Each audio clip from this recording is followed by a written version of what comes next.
Good morning, this is John from Clock Repairs Merseyside. I just thought I'd do a video, well start a couple of videos really about bushing clocks. Now, first off, this is my way of doing it. This is the way I've always done it. This is the way my uncle who's 93 has always done it. So, I mean, I would say it's okay to do it this way. We don't own a bushing machine, you know. I wouldn't, me personally, I wouldn't pay that money for one of them. I mean, not really, no way on this earth. I'm not saying that the wrong thing yet. They're very precise and this, but by the time you've set it all up, I'll have done the job. So, I mean, we've all got to earn a living, so this is my way of doing it. Anyway, first off, I'll go through the tools that we use on this particular type of job.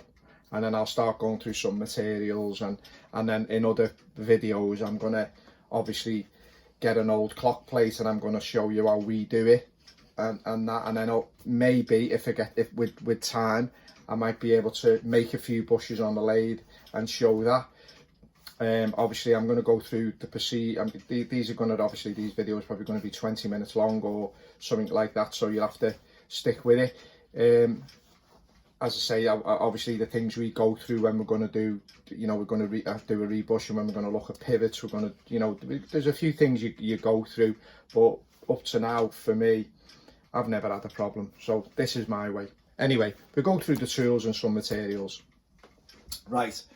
Obviously, first off, we have drawer files, which, as you can see, we just have, you know, a lot of my tools are older than me. I mean, you know, I've picked them up over the years on eBay and, you know, various places. I mean, I don't really like the Chinesium stuff. I mean, it feels rough to me when I'm, you know, when you're filing or when you're using a brooch or something. They just feel really rough. I mean, sometimes we've got them, but it's the purely, you know, if I can use something Swiss or something like that. We do have other stuff, which I'll show. But the general thing is we have drawer files, pretty much rat tail type stuff, which is this type of stuff. And I'll show you how they work, what we do with them. Basically, you know, we sort of shape the hole before we put the cutting brooch through. But that's the type of thing I'm talking about. So there are your files. You have various files for plenty of applications. As you can see, they're all pretty old stuff. They're all pretty old stuff. You know, there's very little new stuff. I'd sooner purchase, if I'm honest, I'd sooner purchase the older stuff. When we're doing broaching, we have various setups. Obviously, in a pin vise, you know, we have various setups. And sometimes when we're doing bigger stuff, bigger brooches, or we're using reamers or something, I've just cobbled this together. It's an old drill chuck off a lathe, and it's just inside the handle. And that works better for me than, you know, having a handle on a, you know, one of these twisty handles on a, you know, on a reamer, should we say. That's the type of thing I'm talking about. I've just sort of basically knocked that into an old handle, an old file handle, and, you know, it's got a little bit of weight behind it, so, you know, it does the job good for us. So I'll leave that there for you to have a look. This is a Chinesium reamer. Works fine. You know, you can sort of get it to where it needs to be, and then you can finish the hole off with a, you know, with a good quality reamer, you know, a good quality tapered reamer, you know, British steel type thing. This works okay, but again, for me, it feels rough. You know, I can actually feel it. You know, I'd probably get the same effect if I used my teeth biting through it. That's how it feels to me. You know, it feels to me hand, where the others feel pretty smooth. You can feel them actually cutting it, not chewing type of thing. That's that. Yeah, various bits and pieces. As you can see, some of our stuff's quite big on most of the clocks you know we're doing. We do have other brooches. I'll just give us a second. I'll pop into out of the workshop and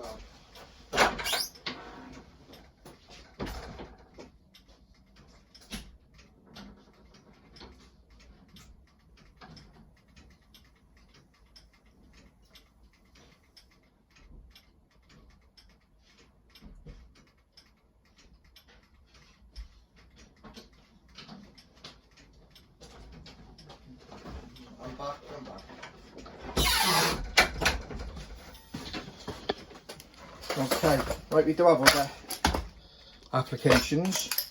We have some really small stuff, again, mounted in a pin vise, some pin vices. These are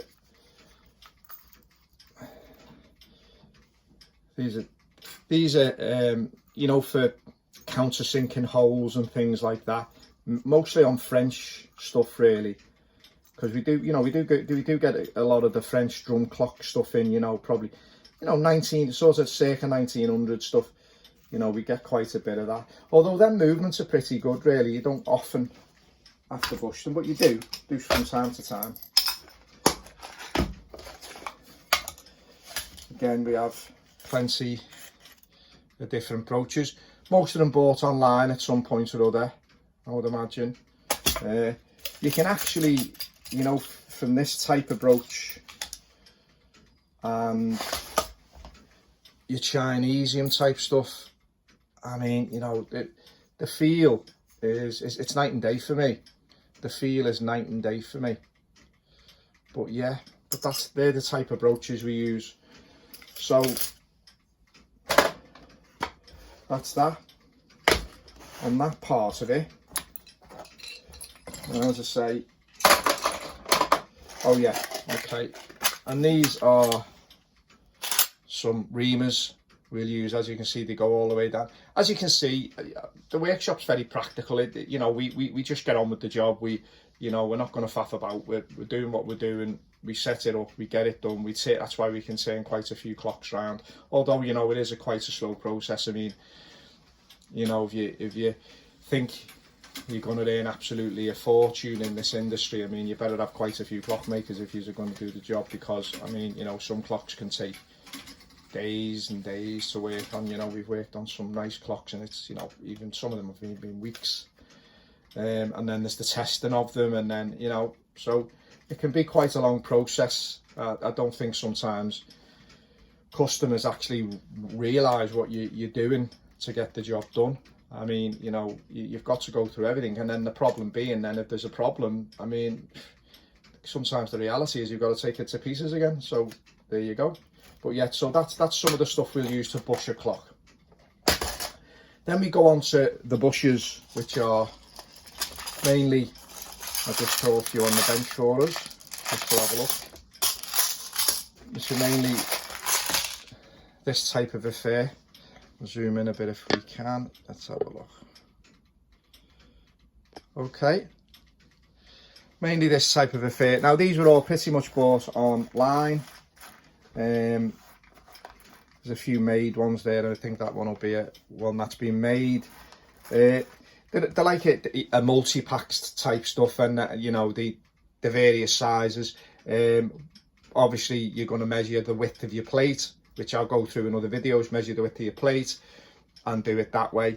Measure the hole on your obviously your pinion, measure your pinion. I'll go through that. That's not massively important as long as it's smaller than the pinion, because obviously you can broach it out. Once you press it in, you can broach it out. That's what we do.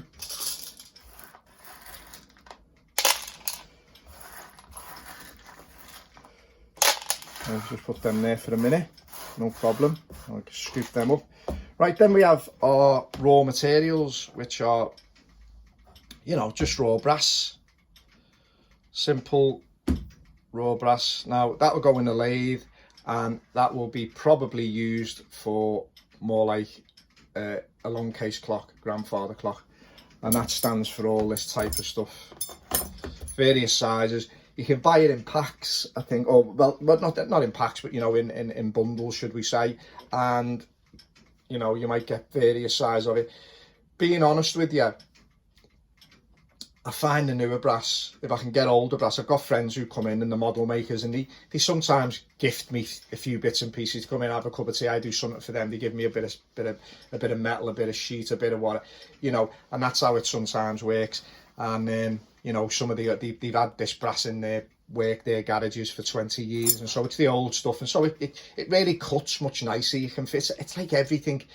The older stuff is the way to go, in my opinion. If you know, the older tools, if you can get them, you know, go for the older stuff. You know, forget all all the nice, what it looks like. It's nice, so it's lovely, that, isn't it? You know what I mean? I've got a few sayings I could say, but I couldn't say them online. But you know, the thing is, we try to go favour the older stuff. I mean, we've got this, as I say, one of the sayings I'm thinking about refers to dog muck in the street. If you put glitter on the top of it, what's underneath it? It's still you know. Anyway, there you go. That's that one. But we find that this stuff, it's okay. I think that's more likely the older type of stuff, and that's probably a newer brand. Yeah, we sometimes find it a bit rougher to cut. You can a guy come in, an older guy come in and told me why the mix that they have it, or it's, you know.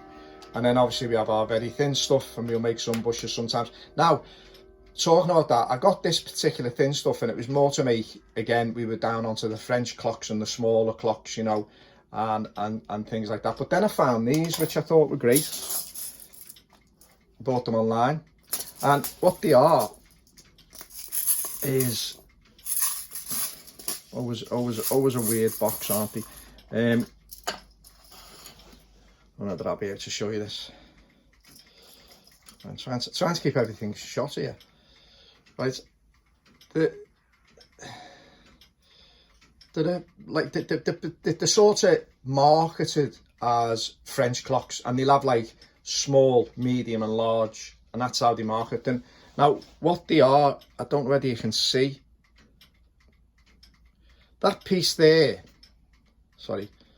that piece there on the end, that is just like a piece of metal, and the actual bush itself is, where are we, John? Where are we? That bush itself there, that's the bush. And what you do, obviously, you make your hole, or you've broached your hole out on the clock plate. That is, you've broached your hole, the hole out, and then what you're going to do is you're going to insert that, and that piece on the back snaps off. You can snap it off then, and then obviously you just dress it, you know, to make it look okay. But I found them to be quite good, to be honest with you. I was quite impressed with them. And you know what, they've probably been out for years, but I just probably haven't, because we pretty much make most of the stuff we do. You know, because, but I mean, the other thing as well, if I can, you know, turn an old pillar down off an old grandfather clock plate or a scrap plate, if I can turn that down and turn it into a round, and then I can use that, I'll use that, because I try, if I can, to match things up if I can. I try to make it, you know, look the same, so the same brass, and you know, and we have some dealings with some antique people, and you know, part of Bader and stuff, and you know, they're okay, but you know, that's what they're looking for. They're looking for that match. They're looking for, you know, there's a few things, and there's some great Tommy Jobson videos where he talks about, I think he talks about that, matching it up. He had to match some wheel up and stuff like that, you know, the collar on the wheel, and found that really, really interesting. But yeah, this is me first video on that, and it's pretty much, that's what we used. What you see there, that's what we'll be using to bush a clock. And we don't have, you know, we haven't had any problems. Everything's worked out well, you know, so there you go. So look out for my other videos, and if you like my videos, please subscribe and leave me a like. It always helps. I'm trying to get up there, and then hopefully we'll be able to do some better videos when I feel it's, you know, the thing to do. But this is John from Clock Repairs Merseyside. Hope you're enjoying my videos, and I'll be back soon with another one. Have a great day. It's now 7 o'clock in the morning. Have a great day. Thank you. Bye bye.